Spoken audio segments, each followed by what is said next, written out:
name of the show is The Way to Go. My name is Alan Bendich. I'm going to be your host. Tonight's guest is Max Bendich. My dad, Max Bendich. How are you, son? Good. You know, we always wonder, what the heck are we going to talk about? That's right. But we still have 2 shows a month. But I was telling you about Aaron a little bit, Yes. my son Aaron. He's a film and computer science major at Vassar College. And we were discussing, he was telling me, he was talking about why, what might have influenced his becoming both a film and computer science. And he said maybe some of his interest might be related to my experience with film. Right. And he's interested in, maybe broadly, he's interested in outsider music, but he's also interested in outsider filmmakers. And it's like, really, you're not the insiders, people who actually make film or are in films that, they do it, that's very personal films. And, whether or not people see it or not is less important than the actual act of making the film. And, getting people involved in making that film. And it becomes something that, but he was talking also about that even things like Scriptless, Yes. Which you're involved in and I'm involved in. And some other relatives also were on the show, and a lot of friends and actors. Basically, it's like personal films, but it's almost like splatter paint. Like there's a truth there, there's something there, but because of all the, you have to get past. It's not really focused. It's more of like Even though you're his father, right, it can be 2 different points completely. right, And he'll be talking to you, but he knows what you're doing. right. And we don't know yet what he is doing. But one thing he is doing, Right. is that he's appreciative of it, and he's actually looking at it as, because there's not many people that are into the outsider type of filmmaking. Right. And so that's one of the things that he's really focusing in on, which I think is interesting. Because again, first of all, it's a diversity. Right. It's a different thing. Filmmaking has, when we see it over here, and we have the person with the film, we have the person who's looking at you, and it's up to him. Not only that. You mean like the editor Right. and the director and stuff like that? Yeah. How about Kara? Right? Kara. When she got those 4. Kara, my daughter, Kara, your granddaughter. Right. Your daughter, Kara, Right. the choreographer. Right. And I compare her dancing, her Choreography. whatever, with people on in the movies. Right. And Alan, I could have shouted many times, Kara is doing, there was 5 or 6 girls, Right. and they were getting paid, and they were actors.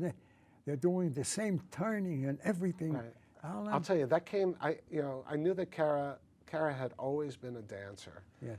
And thanks to Wendy, she would not drag her, but bring her to dance class since she was like 2 years old, 3 years old, whatever. And it was always so cute. You see a little girl dancing around with everybody else. Then all of a sudden, it went from something cute to something really serious, and from like being something that was fun to being a passion, and to really find, as she said in her, her graduation speech, in her salutatorian speech, she found her voice in 2 different ways. She found her voice, as she said, in class, doing class things, but she also found her voice with dance, and she was able to express herself in a different way. And it's remarkable and it's beautiful. Alan, it's remarkable. And again, so I'm actually comparing many times when the older musical comedies, Yes. and we know most of them because we were living through them. But sometimes we forget what they were doing. This clown could be doing something else, or these people dancing could be. And Alan, those dances are. And she also had, you're right, and she had signature moves that, and like one of them was like one of these when she goes like this with her dancers, and when you see the best dancers that Mamaroneck High School had in the PACE program wanting to be in Kara's in her dances, and then watching it, I mean, it's wonderful for me. I wonder how it was for her, to see, what she envisioned and she worked on the actual stage with these great dancers. It must have been incredible. And the ending, knowing this is it, this is mine, and Alan, really, it's hers. Right, it's a signature. It's Kara. It's hers. Right. And knowing that, just watching, and which this would be advertised. Look, just watching those four good dancers, and knowing that all those movements were Kara's movements, and knowing all they had to do sometimes is to double that or triple the amount of people, and it would be still.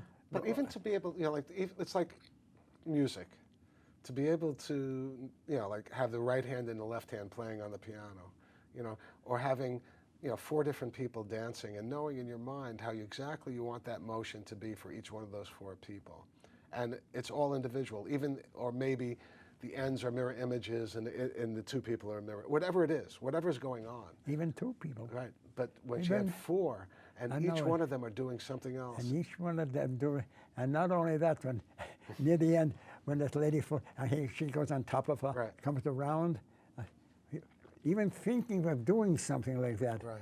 No, that's the whole thing. Thinking, what is the next step? What is the next step? Right. And the Jewish word nachas, which means, you're the father watching this, or the grandfather saying, I can't believe it. I can't. Alan, right. I can't believe it. Right. Alan, again. Where did it come from? And it came from passion, and it came from that same little girl that used to absorb and sit back and watch everybody and really take in everybody else. And like she said in her speech, having a brother who was, performing all the time in front of and her being the best audience. It is pretty cool to have kids like Aaron and Kara. I mean, it's unbelievable. And Wendy, my wife, she's the one that was there for them all the time when I was working all the time. I mean, I was leaving the house at 6 o'clock in the morning, 6:30, and I'd come home at 7. And what's happening between then is raising Aaron and Kara. Right? Even with me, when I don't do it anymore. Maybe in my talks about the family. Right. My wife is more important than I am. Alan, before it could have been me, and then she would do something like but the same thing with Wendy. Right. Wendy has to be doing her job, not a job. I mean, her loving or whatever it is, of taking care of and also taking care of the house. I mean, meaning everything, all the bills, all this. No, really. It's crazy. It's right. It's crazy. Right. But watching the outcome. And then all of a sudden you see this little girl on stage, speaking to the entire graduating class, and you think, wow, we did it. We did it. That's it. And again, it isn't individual anymore. Right. It's everybody. Even just to stay in the Rose, my mother, everybody. They're all part of it's not just Kara, it's everyone that was with her. It was Kara. This was all Kara's accomplishments. But Kara, we talked about before the foundation. Yes. If the foundation isn't there, you're going to fall through the floor. But if the foundation is there, which was you and Wendy's parents and everybody else and grandparents. Now, when you look at those 4 people dancing, what can beat them? Meaning, what could be better? And Kara has to find something Well, different. it won't be better. You know what it is? No, it's going to be a different. I'll put it this way: that thing will never. There'll never be another dance like that. That's like like one painting or another painting. It's like they're both beautiful, but they're both 2 different paintings. 4 different. Right? Would you agree? Alan, that's what I want to tell you. It'll never stop. Right. It will never stop, because if there's going to be a picture or something, whatever it is, it's going to be that. And then the only reason that they're doing it because it was so good in this picture, maybe something different than this one. Right. And her brain is going to. I know. And, I and the thing understand is, it's and unbelievable. the thing is, I'll see her in the living room, right? And she would be doing her choreography in the living room, and she's just, moving around a little bit. And I try not to look, because she'll have the music on, and she'll be making the moves, but you can't really appreciate it until you see. And in her mind, she's doing all the different parts, and then you see it from that one person in the living room making all those steps, on stage to winning the Rockefeller Award for choreography. It was pretty intense. It was unbelievable. But see how you're speaking that? I'm speaking when that. And how about when they were small? Yeah. How lucky I was that I was able to be there to watch them grow up. No, more than Mom. I know. More than Mom. And the idea, I always remember one thing, that you had a couch, Right. and they would hide behind a couch at the, I don't know how old, 3 years, 4, Alan, and I saw both of them Right.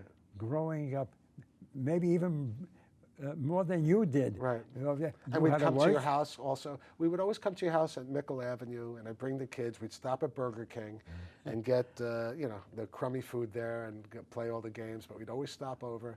And the kids would love to go to Bubby and Zadie's house. Wait a minute, also, they get The toys. the prizes. Right. Those prizes were pretty But good. they loved, and then there would be Benjamin, the doll that Kara used to play with. Oh, that doll. And Aaron would go on the computer with the paintbrush or whatever, the paint thing. And it was always great to leave our house to go see you and Mom. And it was good. I mean, Mom's influence, no one loved the kids better than Mom. And it was just, And now that they do the way you're talking and everything, and that helped us. Why? Because the older people. well, I'll tell you how it helped you, because I do remember one thing. Mom wasn't so happy, when I first came back from Hollywood, just in general. She was kind of like, she was going through like a little bit of a depression. All right, I don't remember. Well, I do. But then all of a sudden, Aaron was born. And I don't think she was ever depressed again. She might have gotten sick later. But because of the time that she got a chance to spend with the grandchildren, close, she was, there was a. I'm sorry to say it. From what we know near her end, I don't. Well, it's good that you don't remember that. I don't, Alan. But I'll tell you, as soon as the kids came, she was spending time.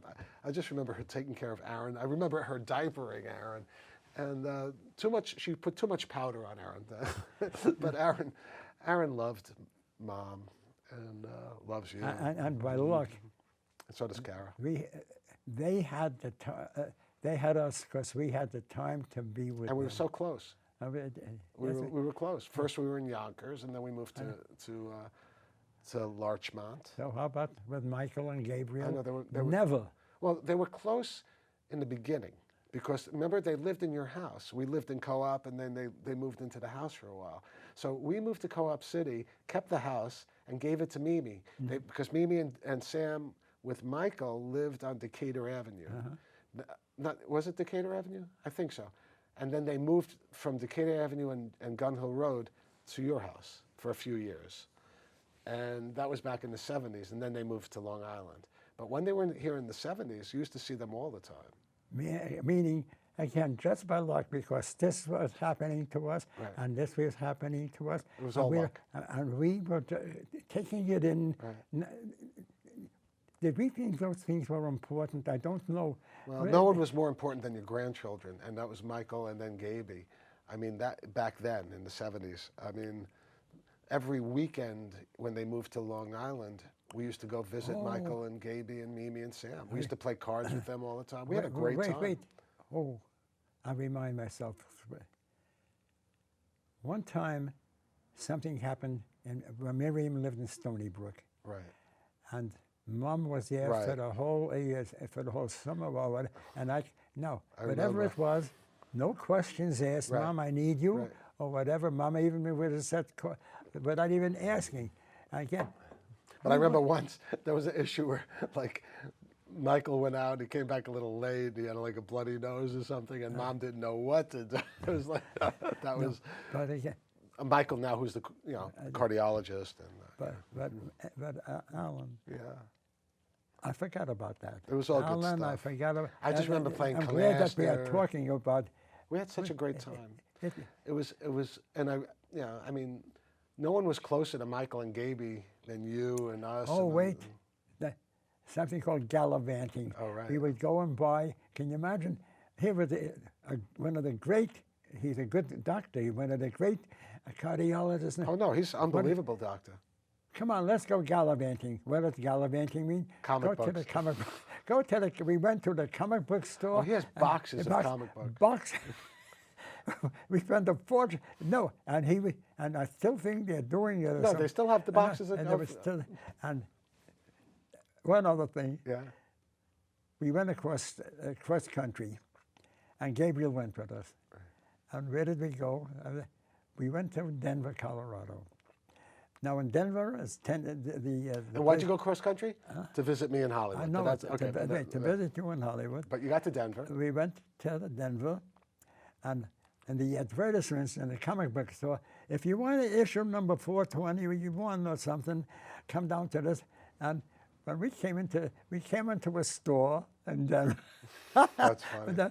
and we told them they must have flipped, and they found that whatever it was, and we went, because of those comic books, we went all over, and it's a wonder they kept them Right. in the regular time, in the regular places, and some of them are worth a lot of money. Good. They're really, and more power to them. That's it.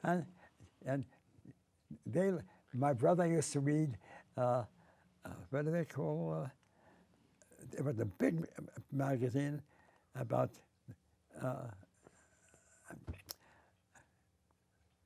People that don't exist, and I don't know. Science well, fiction. anyway, it's a big, Okay, whatever the magazine was. whatever the magazine was, and he kept on buying them and kept on buying.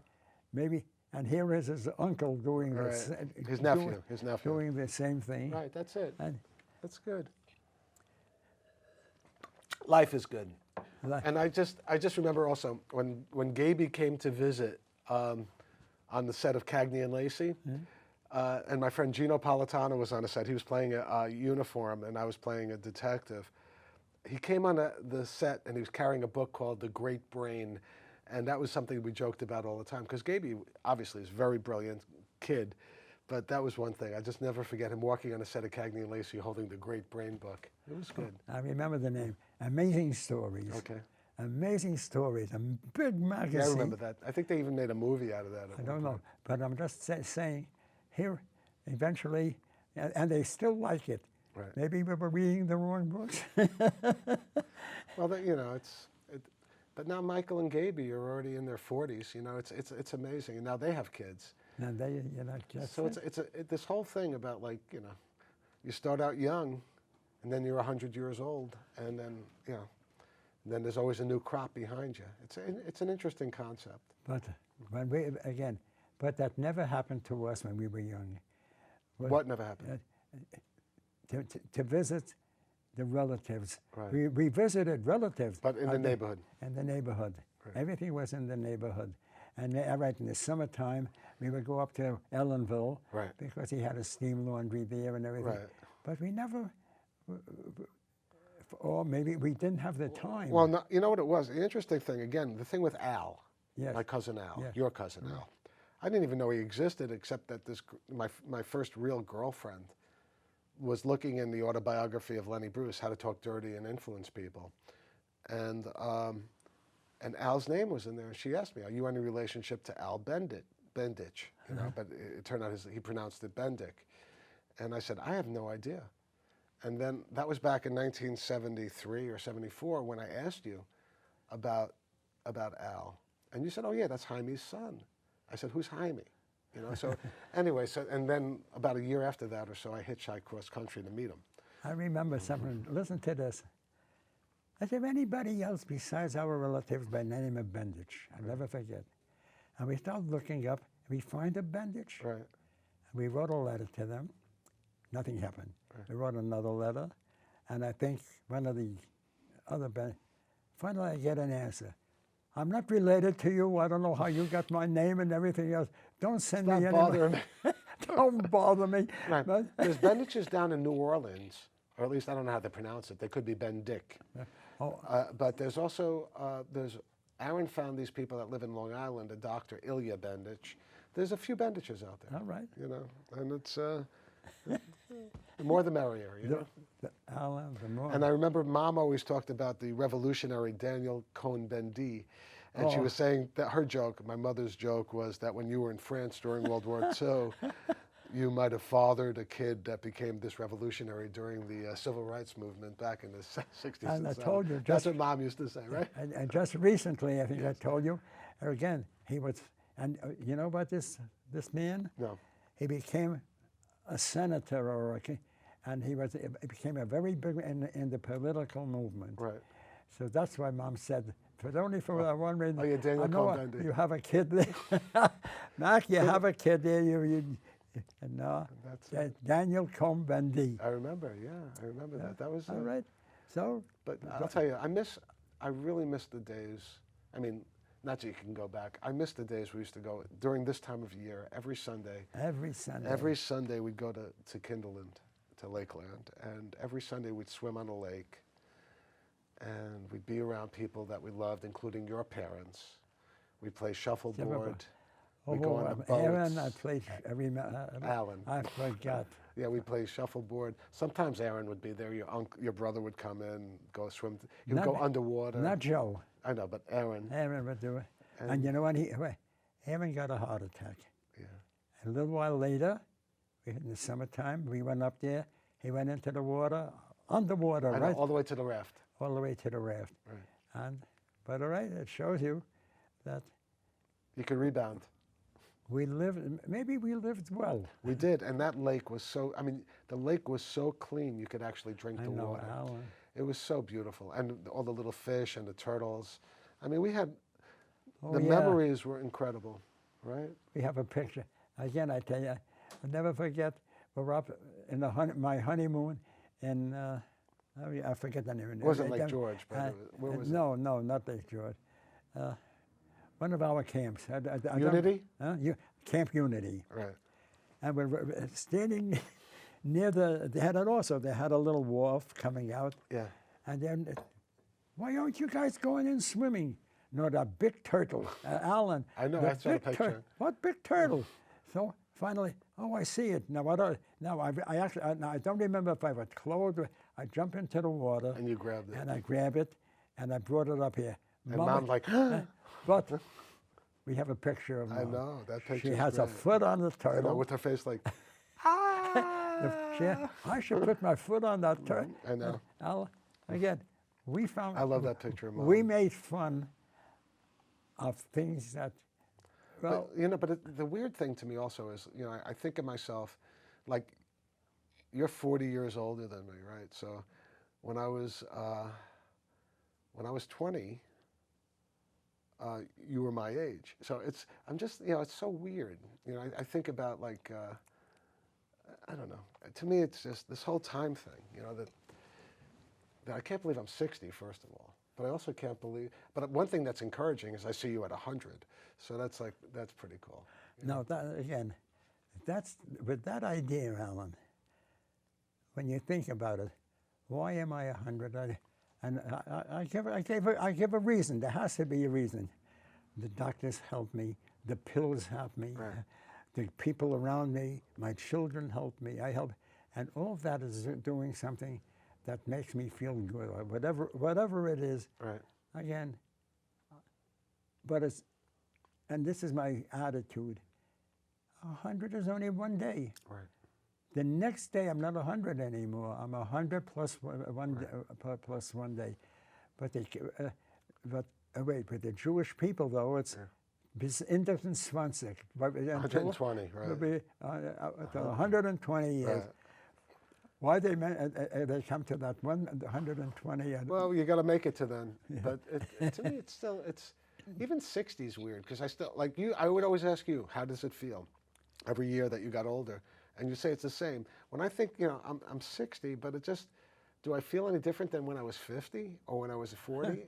Not really. I mean, maybe I'm beginning to feel the wear and tear on the body, but in terms of the mind, I'm not sure. Maybe it's a little bit slower. I don't know. I think I've gained a lot of knowledge, since then. And I hope. Yeah, I mean, I've gained certain expertise and knowledge and things like that. But, I don't think a person feels old. You know what I mean? No, Alan, I don't feel old. Alan, I think I told you this. So I met 2 women, Alan. All right, we talked about that. Forever, boy, but something forever didn't last so long. A year or everything. And I would tell David, I said, your brother, my son, and David is a doctor. David, I feel like a kid. Right. And he says, what you're telling me, Dad, you are a kid. Yeah, so what is it?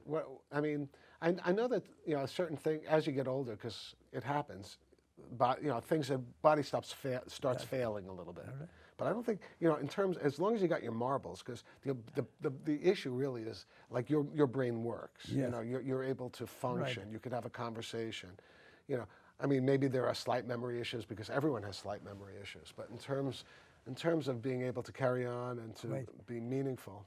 But David says one other thing. What? I was given a computer one time, and when I was in a senior center, I still have that computer. And I play a game, Spider Solitaire. But what do I want to say? Because I'm playing, David said, Dad, you're playing a game, your eyes are functioning left and right, your brain is working, this is doing this, that's helping you. Right, but how about this? We played Ghost the other day and you beat the crap out of me.